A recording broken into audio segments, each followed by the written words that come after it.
नमस्कार, SBT news में आपका स्वागत है। पेश है 14 जुलाई रविवार सुबह 11:15 बजे राजस्थान की बड़ी खबरें।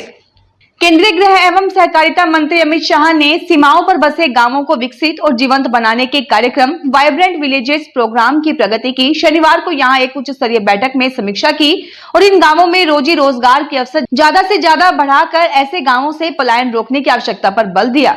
बैठक को संबोधित करते हुए गृह मंत्री ने कहा कि प्रधानमंत्री नरेंद्र मोदी के नेतृत्व में भारत सरकार देश के सीमांत गांवों के चहुमुखी विकास के प्रति कटिबद्ध है। श्री शाह ने कहा कि यह कार्यक्रम सीमांत गांवों से पलायन रोकने के लिए स्थानीय निवासियों के लिए रोजगार के अवसर उपलब्ध करवाने और गांवों के साथ संपर्क बढ़ाने की आवश्यकताओं को ध्यान में रखकर चलाया जा रहा है। बैठक में केंद्रीय गृह सचिव, सीमा प्रबंधन और महानिदेशक, भारत तिब्बत सीमा पुलिस सहित गृह मंत्रालय के वरिष्ठ अधिकारी उपस्थित थे। उपराष्ट्रपति जगदीप धनखड़ ने साइबर अपराध पीड़ितों के लिए कानूनी सहायता की तत्काल आवश्यकता पर जोर देते हुए कहा कि भारत दुनिया के सबसे बड़े डिजिटल समाज में से एक है।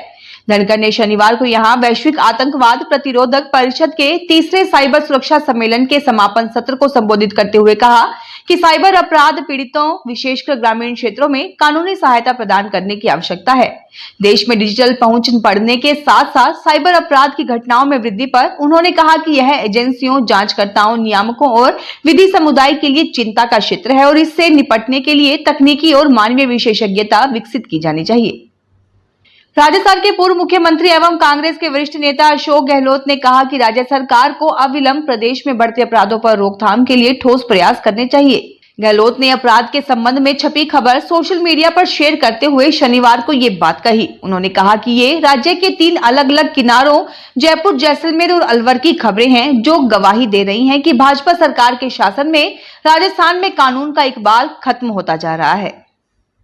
राजस्थान के मुख्यमंत्री भजनलाल शर्मा ने भारतीय जनता पार्टी को किसी एक परिवार, एक समाज या जाति विशेष की नहीं बल्कि विचारधारा और कार्यकर्ताओं की पार्टी बताते हुए कहा कि इसका कार्यकर्ता दिन रात राष्ट्र के लिए काम करता है और अच्छा काम करने वाले हर कार्यकर्ता को पार्टी भी आगे बढ़ाती है। श्री शर्मा शनिवार को जयपुर में जेईसीसी में भाजपा की प्रदेश कार्य समिति बैठक को संबोधित कर रहे थे। उन्होंने कहा कि विधानसभा चुनाव में बूथ लेवल से लेकर राज्य स्तर तक सभी कार्यकर्ताओं ने कठोर परिश्रम किया, जिसके परिणाम स्वरूप राज्य में भारी बहुमत से भाजपा की सरकार बनी। कांग्रेस ने शनिवार को कहा कि विधानसभा उपचुनाव में 13 में से 11 सीट कांग्रेस तथा इंडिया समूह को देकर जनता ने 1 माह में दूसरी बार साफ संदेश दिया है कि अब तक भारतीय जनता पार्टी नहीं चाहिए, लेकिन भाजपा नेतृत्व की ऐंठ जस की तस बनी हुई है। कांग्रेस संचार विभाग के प्रमुख पवन खेड़ा ने आज यहां पार्टी मुख्यालय में 13 सीटों के लिए विधानसभा उपचुनाव के परिणाम आने के बाद संवाददाता सम्मेलन में कहा कि भाजपा और उसके कार्यकर्ता जो भी कहे, लेकिन ये स्पष्ट हो गया है कि भाजपा से जनता का मोह खत्म हो गया है, अब उसे भाजपा नहीं चाहिए। राजस्थान में भारतीय जनता पार्टी के पूर्व राजस्थान प्रदेश अध्यक्ष एवं पार्टी के हरियाणा प्रभारी डॉक्टर सतीश पूनिया ने राज्य सरकार के इस बार बजट में किसानों के हितों में कई घोषणाएं एवं प्रावधान किए जाने के लिए मुख्यमंत्री भजनलाल शर्मा की प्रशंसा करते हुए कहा है कि किसानों के लिए उनके ये प्रयास खुशहाल राजस्थान बनाने में सार्थक सिद्ध होंगे। पूनिया शनिवार को यहाँ भाजपा की प्रदेश कार्य समिति बैठक में बोल रहे थे।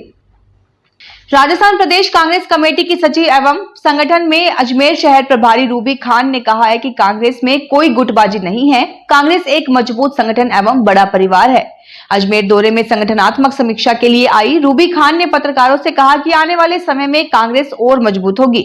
चुनाव परिणाम में कांग्रेस मजबूती से उभरी है। ये सब मिलकर एकजुटता से चुनाव लड़ने का परिणाम है कि हम सोनिया गांधी और राहुल गांधी के नेतृत्व में मजबूती से आगे बढ़े हैं।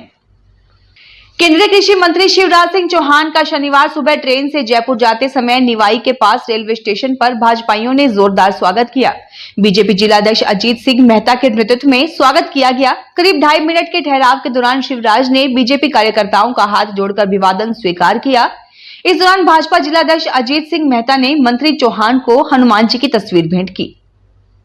सीकर की सदर थाना पुलिस को सफलता हाथ लगी है। पुलिस ने लाखों रुपए से भरा बैग और बाइक चुराने के मामले में आरोपी को गिरफ्तार किया है, जिसने लिफ्ट लेने के बहाने पूरी वारदात को अंजाम दिया।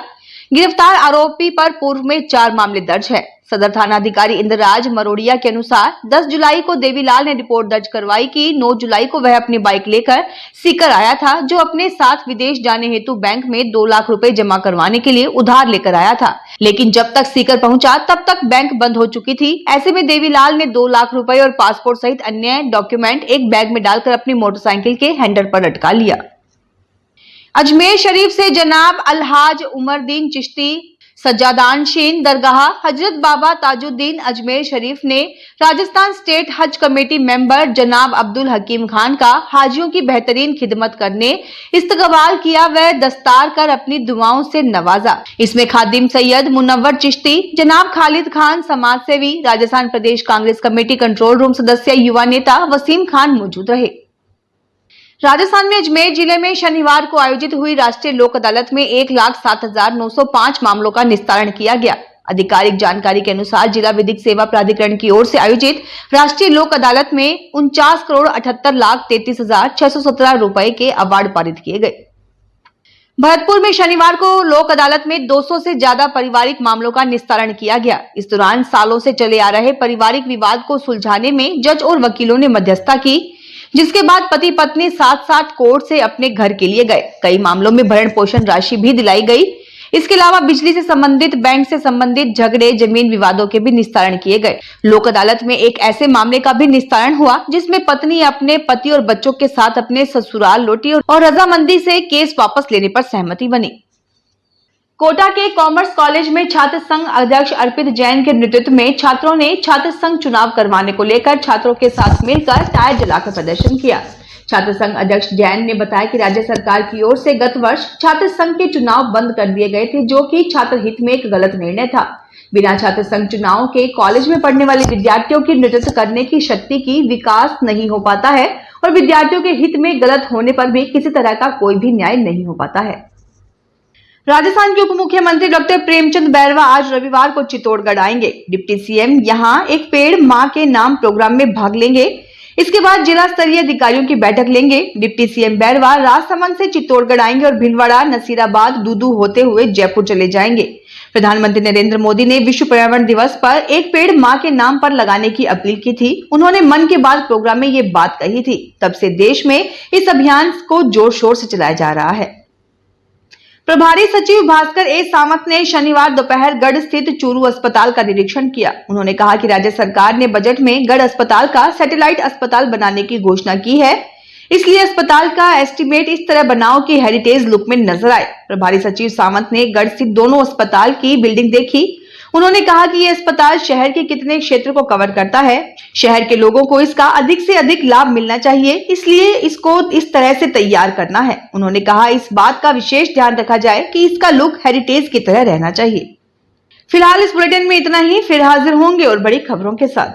अगर आप भी अपने आसपास की छोटी बड़ी और महत्वपूर्ण खबरों से अपडेट रहना चाहते हैं तो सब्सक्राइब कीजिए हमारे चैनल एसपीटी न्यूज को और प्रेस कीजिए बेल आइकन पर।